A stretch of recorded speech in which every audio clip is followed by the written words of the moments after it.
Today, I'm really excited to talk to Ethan Evans, who has had a very long and illustrious career in tech and in particular in Eng management, which is what we'll talk about. He was recently a vice president of engineering at Amazon, and now he's full time in teaching. He's teaching leaders how to become executives, and he has a lot of really good content that I will link down below in the description. He was at Amazon for a very long time, more than 15 years, and he was a vice president at Amazon since 2013. So, Ethan, I really appreciate you joining and sharing a lot of the insights that you've learned. Awesome. I'm really happy to be here, Rahul. It is true. I love to talk about management and what makes good managers. And so I'm eager to get into that. And I really appreciate the invitation. You came into management relatively early. It's not like you had, 20 years as an individual contributor and then you transitioned into management. I think relatively early on, you went down the manager path. And you ascended that ladder, the management ladder, very quickly, as far as I can tell. So I'm curious about how did you know to pick the management path so early on? It's a great question. I did go into management startlingly early. I went in only a few months after taking my first engineering job. So early that you'd be surprised anyone would let me do that. Yeah. I was on a small project where that was the need. It was the unmet need was someone first to act as more of a technical program manager, like a TPM. And then as we grew, I naturally also assumed leadership of the people. I was drawn to it because that was what was breaking our project. It wasn't the technology. It was the lack of organization, the lack of focus, the lack of communication. I went into it because it was what was required to get my project to success. And because when I started doing that work, the managers around me supported me. The leadership said, sure, keep doing it. That was pre-Amazon. Is that right? That is, yeah. Okay. I'm curious, actually, just taking a step back, could you walk us through kind of high level your career path, maybe for the few years before Amazon, and then what led you to actually join Amazon? So my career path was undergrad in BS in computer science, computer engineering, graduate school in robotics, started a PhD, figured out I wanted to get to work instead, joined my first startup. At that time, it was a company of about 140 people, so mid-size. Worked there 3 years, went to another startup. That startup was bought very quickly and by kind of a larger, a small company that was public. That was the Lycos search engine, so a very early search engine. Yep. Left there to go to another startup where alumni of my first job invited me. Won't take you through all of it, but went through 3 progressive startups. And by that point, I had grown in each one. Sort of in the first one, I was a manager. In the second one, I was a director. In the third one, I entered as a director and was made a VP. And so I was a startup level VP then for 3 consecutive startups. In 2005, the startup scene wasn't that great. I needed a job. Amazon called me. And I went back to being a senior manager. So I went from three different quote unquote VP roles, but they were what I would now call a fake VP. Like, yes, I held the title, but I managed between 10 and 30 people. And when I went to Amazon, I started with a team of 6. And over a long span of time, that grew to a team of 800. And I became sort of a true vice president. I did that work for about 7 years. And then 3 years ago, I left to go into full-time kind of teaching other people how to be successful in their careers. And that's what I do today. I love it. That's a great summary. 2 questions from that. One is you had this string of successive startups. I imagine that was like the 90s, late 90s that you did that. And you did ascend rapidly, right? Yep. I'm curious, what would you say was the core skill that you brought that let you go from first-time manager, director, VP at startup land so quickly in that time? Or was it, do you think, a function of just how quickly everything in .com and technology was booming back then? Definitely high growth gave me the opportunity, but that's only part of it. It gave me the opportunity to capitalize on that opportunity. I had to ask to do more or step up. So I kept seeing problems and stepping into them and going to my management and saying, this seems broken. I'll fix it, but I need people, or I'll fix it. I'm going to do this, or what do you need done? And so people around me were kind of doing their jobs and going home. Not that they weren't working hard, but they weren't asking, what else can I do? Or Yeah. how do we fix this problem? I basically would say the talent I had was sticking my nose into other people's business and like being curious and being motivated about what did it take to get the whole project done, not just what did it take to give the work you've got given me done. And it sounds very similar to the magic loop framework that you have, which from my read of it is a deterministic algorithm to effectively stick your nose in the organizational problems and stick your nose in the business to find that scope and build that trust with your manager. So I'll link that. I think it's one of the best pieces of writing that you've had. I want to ask the same question about Amazon, because it sounds like there was like a career reset where you were this big shot VP in startup land, fake VP, and now you go back to managing a relatively small team, 5 or 6 people. I'm curious if that same thing that you learned in startup land applied to your growth within Amazon. So Amazon is both the same and different. On the magic loop, let me comment briefly that that's exactly, I developed the magic loop based on what I had done and then seeing others were able to use it too. So I didn't have the concept of the magic loop, but when later I started asking what made me successful, then I realized it was this loop that's described, this magical loop of step up, do more, then ask your manager how you can move up and be given more, and then just keep going around that circle. At Amazon, I also, you're right, it was a reset, and it was a little bit of an ego blow, right? Like, oh, I'm a vice president, now I'm a senior manager. I've been managing 30 people. My first team was 6. It was an ego blow. On the other hand, Amazon was paying me more and it was a bigger platform. So I'm like, well, whatever. And I think what I did is I put my head down and worked. That's always key. Like step 1 in the magic loop is do your job well. So I started doing my job well. The second thing, though, is I learned people were afraid to take risks and I wasn't.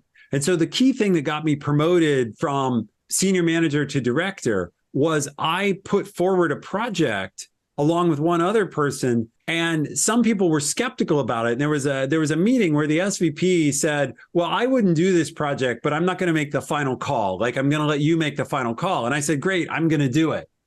Well, then the project turned out to be very well received and to greatly grow our revenue and market share and so on. So in my promo document, it basically says, well, Ethan made the call to build this thing and it worked. That's why we should promote him. He makes good calls. Again, being bold and looking at what does it take to make the business succeed was what allowed me to grow. Is I took risks and they didn't all work out. I've documented some of places where my risks catastrophically blew up. Yeah. But my batting average was high enough that on average, people said that guy makes the business grow. Yeah. Like be contrarian, but also be correct, at least some of the time. Otherwise, being contrarian doesn't help if you don't actually deliver on it. Yeah. Being contrarian wrong all the time will get you fired. Yeah. Yeah. And then one thing I'm curious about. So I find it pretty interesting about how you called yourself a fake VP in startup land. What kind of negotiation or discussion were you having with the Amazon hiring committee about where to bring you in? Because it seems like a pretty big drop, and yet you were still paid more, it sounds like, when you went to Amazon. So how did that discussion happen on where you would end up within the Amazon big tech structure? Yeah, it's a good question. So Amazon reached out to me and they didn't talk about title, and they interviewed me and they came back with an offer, and I asked about directorship. But at the same time, their offer was more money already. And so I asked for several things. I asked, why can't I be a director? I said, can I have more stock? I may have asked for more money too. And they came back and gave me more stock, but not more title. And I decided, you know what? Like, I'm not going to be ego driven here. It's a better offer than what I have. It's also true that the startup I was at was struggling. And so there was a little bit like, I'm on a burning platform. Do I want to get off or not? And given that someone was offering me more equity and more compensation to get off the burning platform, I'm like, sure. Yeah. So I did ask, and I got some of what I asked for. It's an aside, but when it comes to raises, only 30% of people have ever asked for a raise. And yet of those who ask, 70% get something. They may not get what they want, but they get something. And so same kind of thing. I didn't get everything I asked for, but I did get something. So you are at Amazon, and you, over the next, 15 years, you grow into this vice president role. And I think at some point you had a team of 600 people, right? 800, yeah. 800. And so one of the things I'm excited about is clearly in that time, you must have grown many managers. You've seen the transition from many people being an individual contributor engineer and going into management. There's a lot of really good wisdom that I'm sure you can share. Let's start with that transition point. A lot of the people I talk to are currently senior staff, principal level engineers, and they're thinking about going into management. And I'm curious how you coach them. Like, what are the characteristics or traits that I could identify to say, oh, I would be a really good manager? Or conversely, what would make me know that I'm going to be a horrible manager? How do you think about that? So I've been asked this question many, many times by lots of people considering the transition. And the question I ask them is, why do you want to be a manager? And specifically, if you think about it, first, you've been educated as an engineer. And then second, you've invested to get to the senior staff level, at least 10 years of your life in engineering expertise. And you are going to leave a big portion of that behind and go into a place where you're not educated. You don't have a degree in management, probably. And even if you do, even if you have a so-called MBA, right, that doesn't really teach you how to manage people. And so I asked them, what's going to motivate you to re-educate yourself in a new field? So probably as a senior engineer, you've learned many times, like, I'm going to learn a new language or I'm going to learn a new stack. But this is a very different stack. Like, you've got to now learn this soft skills stack of how to motivate people and how to deal with their issues and how to organize work. And do you actually want to do that? That's the fundamental question, is, does that interest you? Because if you're only doing it because you perceive it's a bigger paycheck or you perceive it's going to give you more power, those people don't tend to make very good managers because they're not really motivated to be good at management. They're motivated to get something from it. The question is, think about your own good managers. What do they do? Are you motivated to be a good manager, or do you want to be a manager for something else? If you have come to the point where you actually want to help other people, then you can be a good manager. If you're only seeing it as like a stepping stone for yourself, that you may be successful in using it as a stepping stone, but you probably won't be that good as a manager. And then is there a recommendation on how to test that muscle of wanting to help people? Like, would you just recommend, do you enjoy mentoring? Start mentoring people? Yeah. Do you enjoy mentoring is the most basic level. And then the second thing is, many companies, not all, but a lot, have this idea of a tech lead where you sort of half manage people. You maybe don't write their reviews, but you organize their daily work and you direct their day to day. If you can be sort of a project lead engineer or a tech lead, do you enjoy, because that's half of the job of being a manager. You're organizing people's daily work. Do you enjoy that? Now, there's another piece of hiring, firing, performance management that only so-called true managers do. But if you don't even like being responsible for the schedules and holding people accountable to delivery, then you're probably not going to like management either, because that's half the job. I mean, it makes 100% sense when you say it. Like, do you enjoy people? Do you enjoy growing people? That's one of the core tenets of a good manager.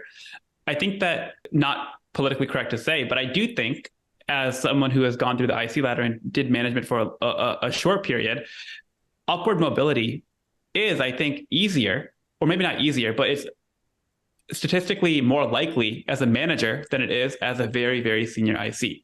I'm not sure if you had that experience at Amazon, but I'm curious how you think about that and how does that manifest in the people that you've seen? First, I think you're speaking truth that it's easier to grow as a manager than it is as a senior IC. There's more high-level managers than there are high-level ICs from what I saw at Amazon and that I see as I coach around the industry. Second, I do think a lot of people, not everyone, but a lot of senior ICs do get tired of their IC work. In other words, I can only rewrite this, whatever set of classes or this system so many times I've built and solved this caching problem now once a year for 10 years. I'm not interested in doing it an 11th time. And Yeah. so they're looking for something more. And so what leads them to management is, wow, there's got to be more than just rewriting this code yet again. Yeah. They're running away from something rather than going towards something. Yeah. But they also may be running towards something in that they feel like, I've worked for a bunch of managers. I now see what I want to do and what, it's very similar. Probably a lot of these people are also starting families and they're having that discussion in their head. What did my parents do that I definitely want to do? And what did my parents do that I never want to do? And what did my uncle do or my aunt do? I think you see that a lot where they're like, okay, I'm going to be a manager because I want to be a manager in this style that takes this from this person and that from that person and constructs an environment I believe in. That's the one I wish I'd had. And of course, no matter how good of a manager you are, lots of people may tolerate you and think you're decent, but stylistically, you won't fit everyone and everyone won't fit you. Stylistically, maybe you're more hands-on or you're more detail-oriented or you're like to collaborate or you like to be left alone. There will always be some set of people that you fit. It's like ice cream. Not everyone loves vanilla. Some people like chocolate. And I do think while a manager can be solidly capable, it's still legitimate to say you need different styles of managers to fit different styles of people. And so another reason that I've seen people be successful is they want to bring their style. They want to make chocolate chip cookie dough and bring it to the world. That's okay, right? It's as long as it's all good ice cream, as long as it's all Ben and Jerry's or whatever, there's room for lots of flavors. Having an opinion or having a different style is actually a sign of it's a sign that you're a promising candidate to be a manager. You're not trying to fit in and be a vanilla or chocolate. You're trying to introduce another management style. Yeah, because it means you have a cohesive opinion about what good looks like. Right. Like What's worse is where you're just, again, I just want to be a manager. Who wants to have a manager? I'd rather have a manager who was strongly committed to their style that they believed in and were asking me to participate in it than someone who was just like, oh yeah, I'm just doing this because it was a raise. So I want someone who has an opinion about what good management looks like. And so the fact that my opinion and their opinion may differ, for example, I obviously went into management very early, which means I'm not as deeply technical as someone like you who spent 10 years getting to staff engineer. You're going to lead from a more technical viewpoint than I'm capable of. Some people are going to say, I want to work for Rahul because he's super technical. Other people are going to come to me and say, Ethan, yes, he understands technology, he has a background in technology, and he's technologically capable, but he's very people driven.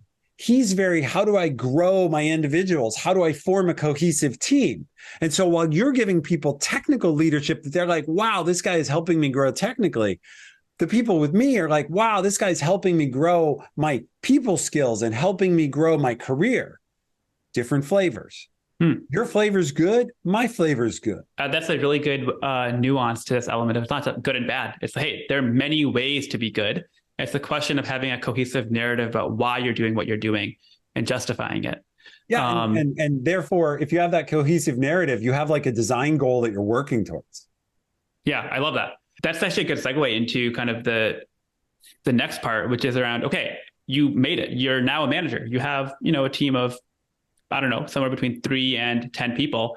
Right. A lot of my friends get to that point, and frankly, they get stuck.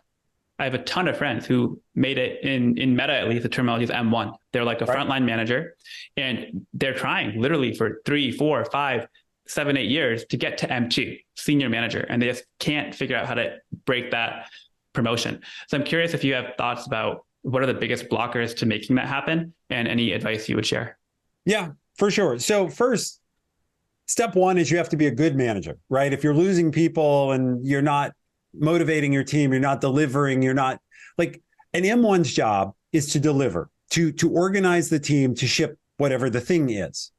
So you have to do that well. But to become an M2, a senior manager, you have to start thinking beyond your own team. So the way I think of it is the M1 is focused inward and downward. How do I get my team to ship the thing? The M2 is more focused on where does my thing fit into the larger whole, and how do I collaborate to make the larger whole succeed? And so to make that move, it's a mindset shift from I'm only worried about organizing my team to build to I'm actually interested or worried about how to make the larger organization succeed. And that's generally the difference of I'm really good at getting my team to execute.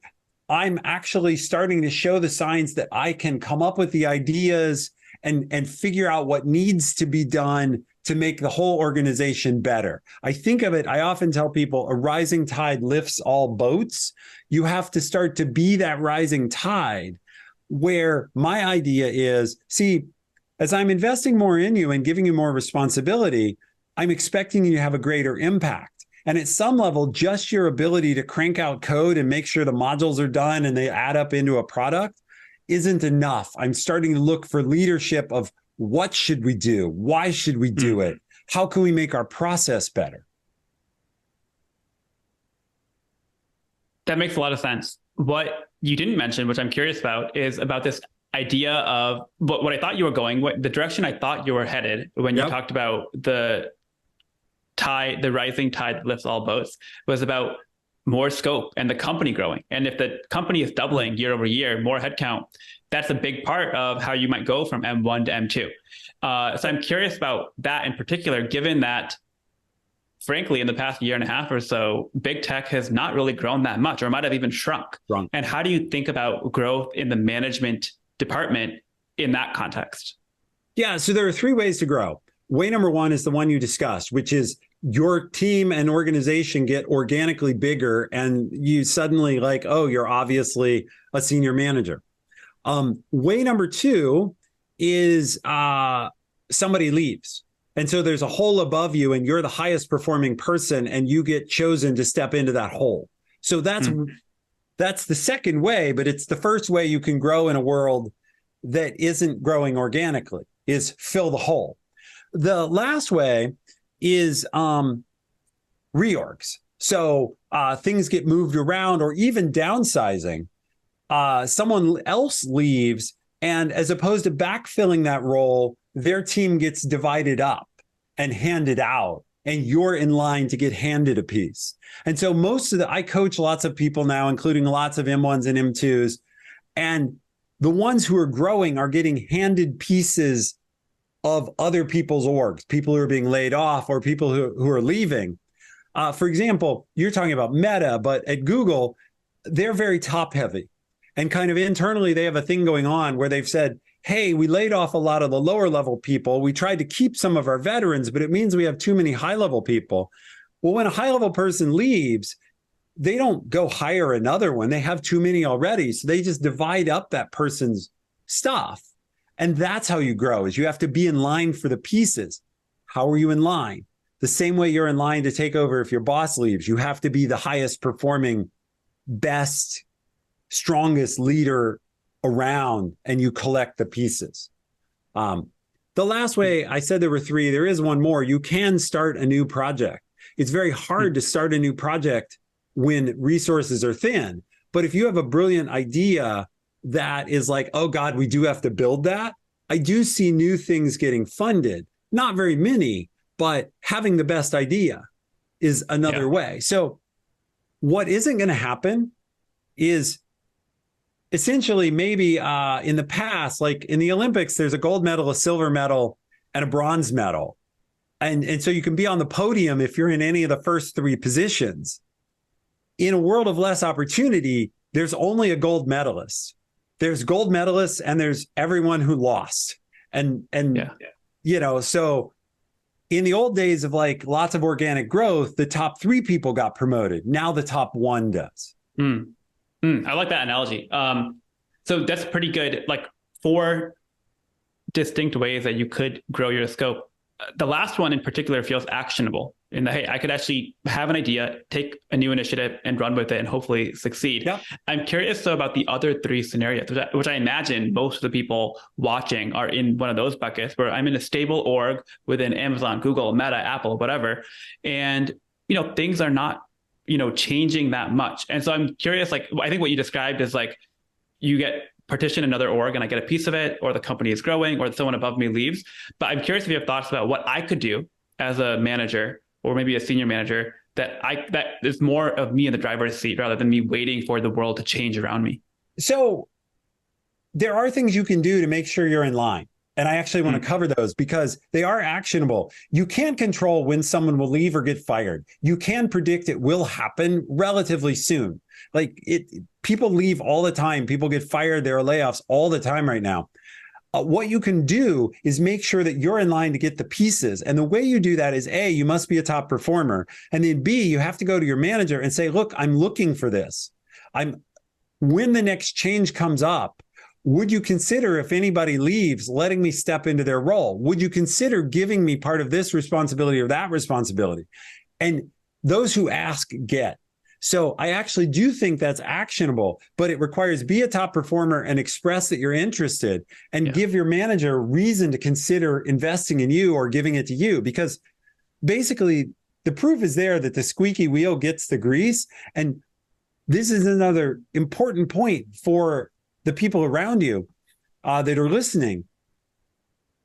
All the time, I talk to top performers whose idea is I'm doing good work that should be recognized. Like I shouldn't have to do anything in a fair meritocratic system.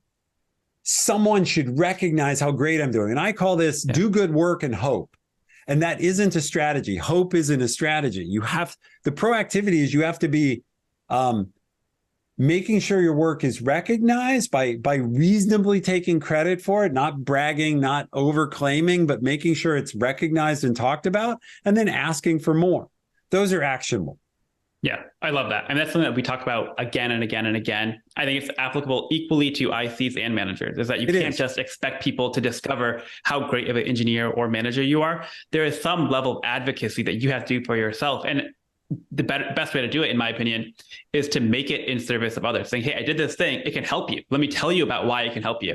And that turns out to be a really effective way of marketing. Yeah, there are other effective ways also. Praise someone else and say, I was working with Rahul and I want to say how much great work Rahul did.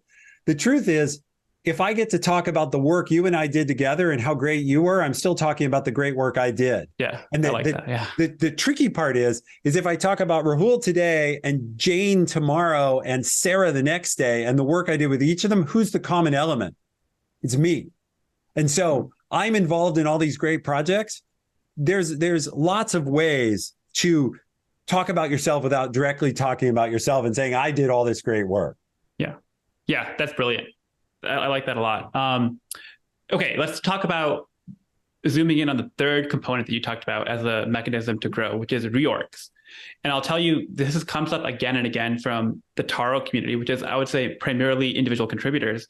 And they're completely baffled by like, okay, it seems like the leadership team, the VP, basically changed the name of two teams. They collapsed one team into another, and just feels to many of the junior mid-level ICs that it's like completely nonsensical. It's like some political game they can't quite figure out.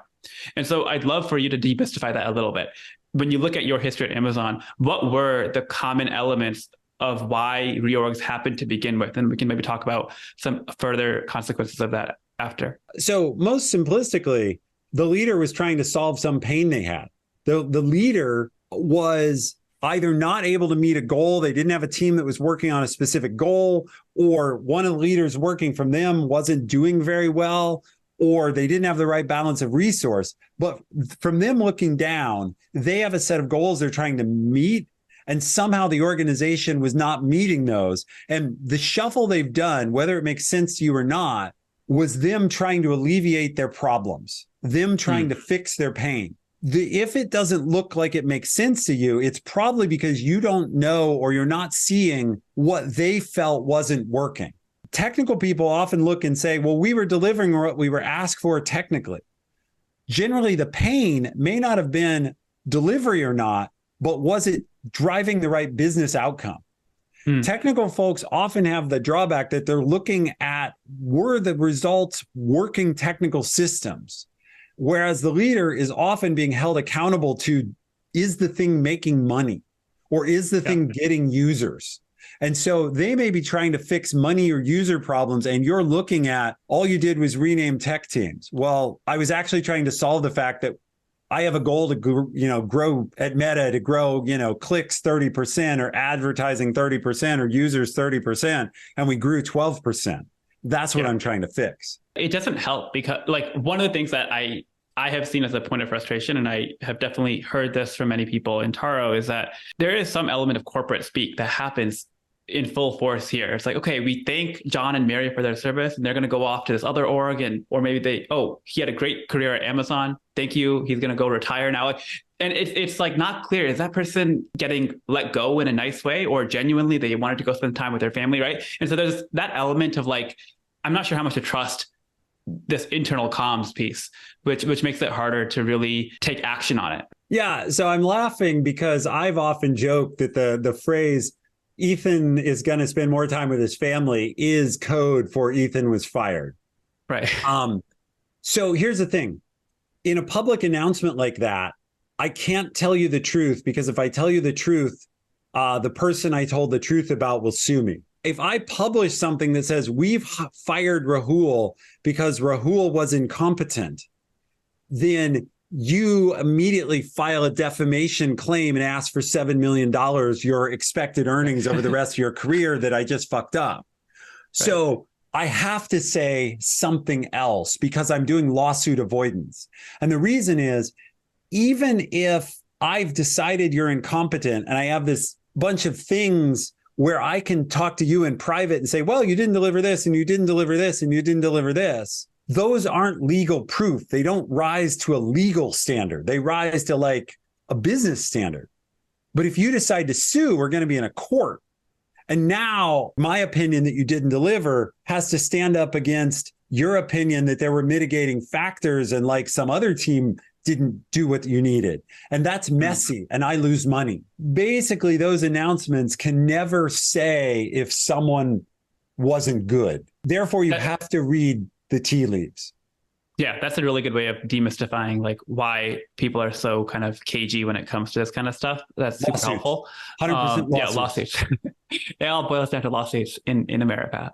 It does in America. So let's talk about the practical application of this, because I think often what I'll hear is, hey, I'm an individual contributor and my manager might have stayed the same. My skip is now different. Like the director I go into, that person has changed completely and I don't know them. They have different priorities. What advice would you have for them when they feel like they're being thrown into a different org or something has changed above them? Let's say your skip has changed. Couple things. Is your mission the same or not? So you ask your manager in that case, is our mission the same or are we now trying to do something different? Hopefully the manager knows. If the manager's like, I'm not sure, then, ask the manager to find out. But also you can ask the manager, I'd like to at least meet our skip. Can you suggest that they do a skip level with me? Can you say, and again, not everybody will ask. So if you have your manager put in word and say, hey, Ethan would really like to meet you, he's one of our top engineers, the skip will take the time. And it's always worth doing that. And in that meeting, you go and say, like, this is what I do, and I'd love to help. Can you explain how what I do fits into our new mission? You're new here. You always phrase it in what's in it for you. And so you say, hey, I want to make sure my work meets your mission. Can you explain what your mission is for my team? Because I want to do work that's good for you. And if you think about it from my side, now I'll turn around, I'm the skip level. Of course, I'm going to love it if you come to me and say, I want to do work that meets your goals. I'm like, yes, right. Believe me, do I have work for you? So you'll make me happy. You'll make a good impression. It costs you 30 minutes and you might get actual information about what we're expecting. Because the worst thing you can do is bust your ass technically to ship something. And it turns out the skip's like, oh, damn, I wish I'd have known you were working on that. I would have canceled it. And this happens because the skip is new. They don't know what you're doing. And you're busy working and putting in long nights and hoping to be recognized. Again, work hard and hope to be recognized. And it turns out what I wish instead is I'd known you were doing that because I've told you to stop wasting your time.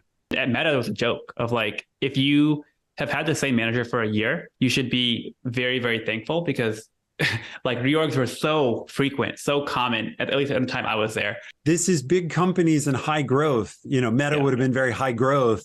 It's a huge problem. By the way, an ugly truth that we know the facts of from Amazon, they have the data to show that you're statistically provably likely to get a lower rating if your manager changed during the year, because that manager doesn't know you well enough to either have the information or the conviction to fight for you in the ranking.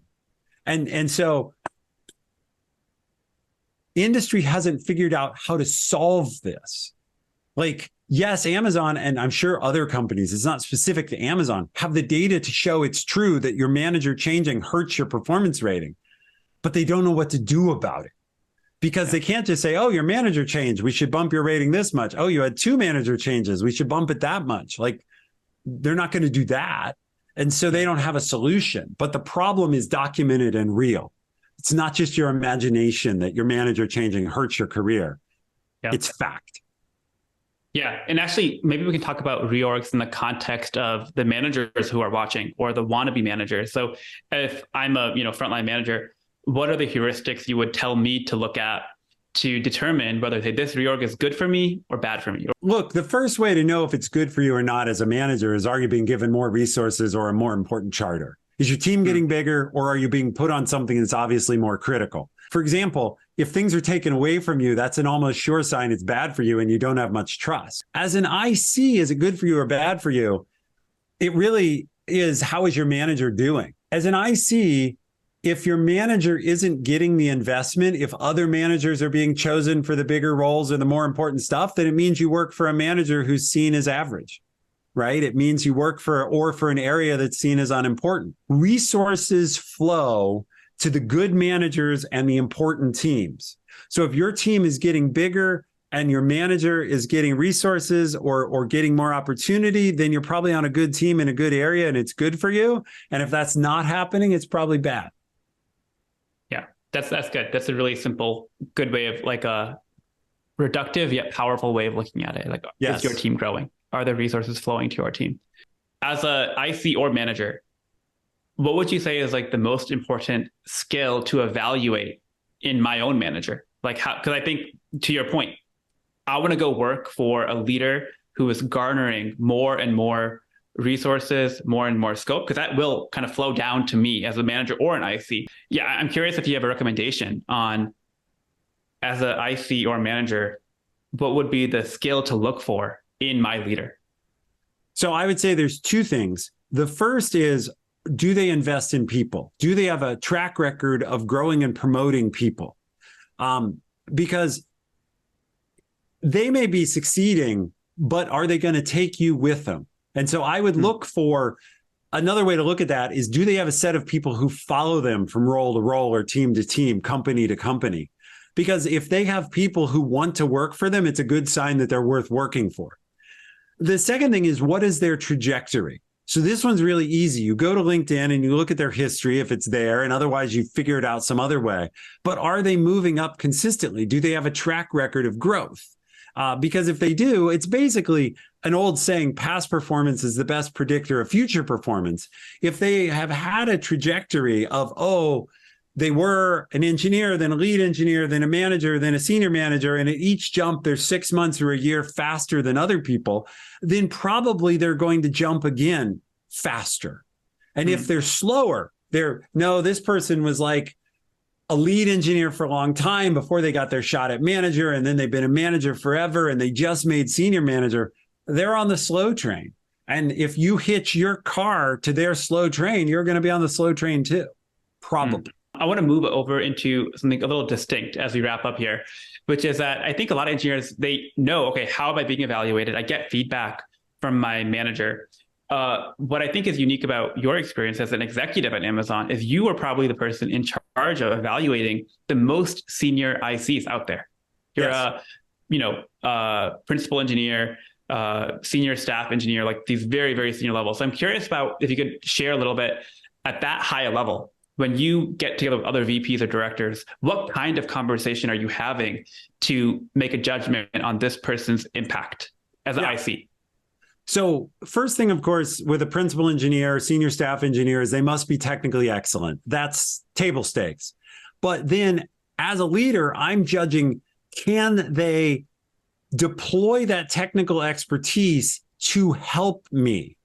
Can they help me make better decisions? Can they help me grow other engineers? So are they mentoring? Are they putting in place systems? Are they putting in place architectures? And are they helping with critical decisions? And are they willing to do that? Or are they curmudgeons about it?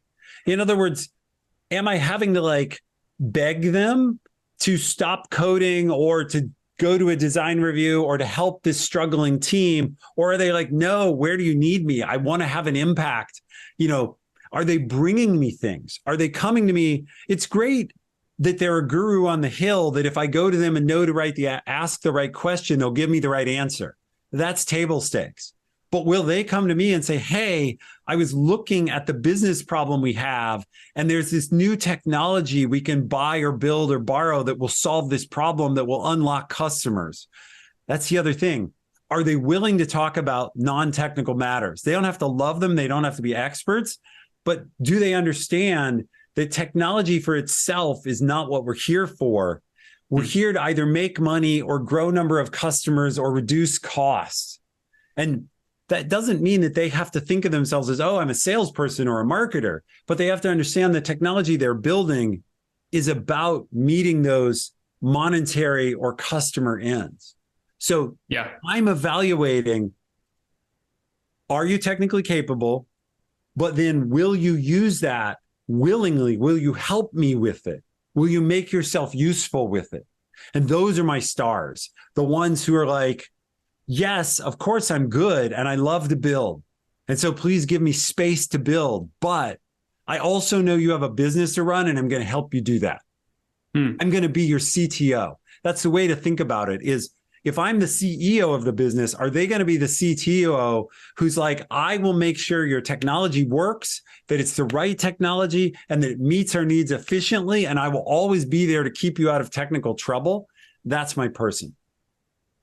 I like that. One of the things that I talk about when I talk about getting to a very senior level is around how there are different modalities of getting there, like archetypes of, you could be the executive advisor, you could be technically very, very deep in something that no one else understands, and different things like that. One of the things that strikes me about your description is that at these very senior levels, you need to have a pretty deep level of interaction with these folks, right? So I'm curious about, is that true? Or could there also be a world in which, hey, I'm going to do my own thing and I don't want to suck up to the VP. I'm going to do my own thing, do good work. And, the other folks will kind of advocate for me. I wonder if what you described will lead to a world in which people are fawning over the executive team and saying, oh, what you do is 100% correct. I'm just going to be there to serve you, as opposed to, hey, let me do the actual, thing that no one else understands, but I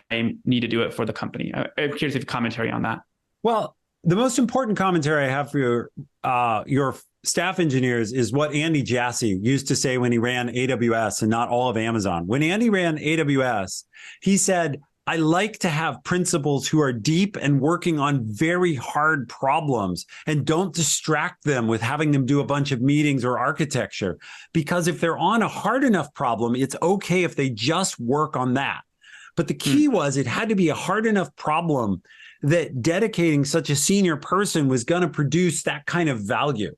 And so, like, we had one engineer who was working on nothing but security and a chip. But of course, at AWS level, if you could like raise the level of security or networking that was baked into the hardware, that was incredibly valuable. And it was fine that we were burning a whole principal and he didn't participate in any meetings or coach or mentor anybody else, or because the technical solution was so valuable and it needed depth. There are different modalities. There's the advisor sort of helps the whole org be better. That's the CTO model. Like I'm the technical leader for the whole org. And there is this individual deep expert, but that's only going to work if the problem is worth enough. It's got to be hard enough and valuable enough. And then I'm happy to have someone who's just an expert. You were at Amazon for a very long time. Yep. And I think, if you wanted to, and then the default path would have been, let me continue being an executive level engineering leader at these top companies for the next 10, 20, 30 years. You easily could have done that, but you chose to leave that environment and semi-retire. And now I think you're doing a lot more teaching and coaching. And so I'm curious about if you could explain what led to that decision to leave, and then, how you are enjoying this new life that you have. Yeah. So what led to the decision to leave is I found over time with that team of 800, I was developing lots of people. So I was getting them to director level. I was getting them to principal engineer, and I took enormous satisfaction from that. And I realized in my career, I had shifted from satisfaction at building things to helping satisfaction building people, basically, because I would invest 2 or 3 years of my time and I would take a person and help them to the next level in their life. And that's what I shipped. I shipped a better, happier person. And I wanted to scale that. So I actually, within Amazon, since you want the real answer, I went to Amazon and said, look, I would like to work on people development at Amazon. I think we could do so much more with our talent. We're not doing enough to build our talent. And Amazon yawned. And I went to the VP of Human Resources 2 different times in my time there and asked, is there a role for me to work on talent development? And they said, well, we need some HR software. There's a role for you to be our software guy, which was just putting me back in an engineering role, right? It wasn't letting me own anything. It was just, you can be the builder. And so I went outside. I said, look, I can do this better on my own. And so now I'm working on how to scale that. I wish I had Amazon's leverage behind me because, Amazon could have put me in the ear of whatever, 50,000 engineers very quickly. I've had to earn that attention. But that's okay. And I'm curious in this new, because you've been doing this now for about 3 years. 2 years, but a bit more than 2 or 3 years. Sorry. Three. Yeah. So you've been doing this for 3 years.